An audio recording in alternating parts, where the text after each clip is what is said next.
17 ऊंट और 3 बेटे। बहुत समय पहले एक रेगिस्तान के आसपास के क्षेत्र में स्थित एक सुनसान गांव में एक बूढ़ा अपने 3 बेटों के साथ रहता था। उसके पास 17 ऊंट थे और वे उसकी आय का मुख्य स्रोत थे।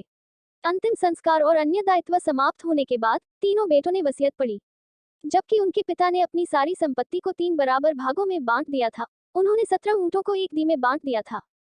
बूढ़े आदमी ने कहा था कि सबसे बड़ा बेटा 17 ऊंटों में से आधे का मालिक होगा, बीच वाले को 17 ऊंटों में से 1/3 मिलेगा और सबसे छोटे को ऊंटों का 9वां हिस्सा मिलेगा।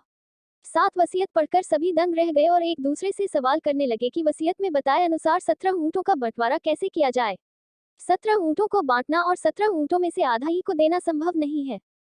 उन्होंने वसीयत में बताए अनुसार ऊंटों को विभाजित करने के तरीकों के बारे में सोचते हुए कई दिन बिताए, लेकिन किसी को भी इसका उत्तर नहीं मिला। वे अंततः इस मुद्दे को अपने गांव के बुद्धिमान व्यक्ति के पास ले गए। बुद्धिमान व्यक्ति ने समस्या सुनी और तुरंत समाधान पाया। उसने उनसे सभी 17 ऊंटों को अपने पास लाने को कहा। बेटे ऊंटों को बुद्धिमान व्यक्ति के यहाँ ले आए। बुद्धिमान व्यक्ति ने अपना एक ऊंट जोड़ा और ऊंटों की कुल संख्या 18 कर दी। अब उसने पहले बेटे को वसीयत पढ़ने को कहा। वसीयत के अनुसार बड़े बेटे को आधे ऊंट मिले, जो अब 1/8 हाउस इक्वल्स 9 ऊंट गिने गए। सबसे बड़े को उसके हिस्से में 9 ऊंट मिले।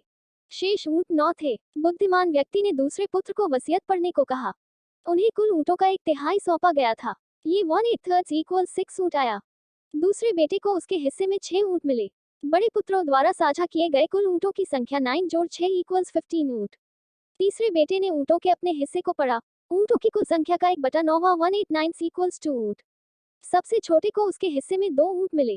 कुल मिलाकर 9 जोड़ 6 जोड़ 2 ऊंट भाइयों द्वारा साझा किए गए थे, जिनकी गिनती 17 ऊंटों तक हुई। अब बुद्धिमान व्यक्ति द्वारा जोड़ा गया एक ऊंट वापस ले लिया गया। बुद्धिमान व्यक्ति ने अपनी बुद्धि से चतुराई से इस समस्या का समाधान किया।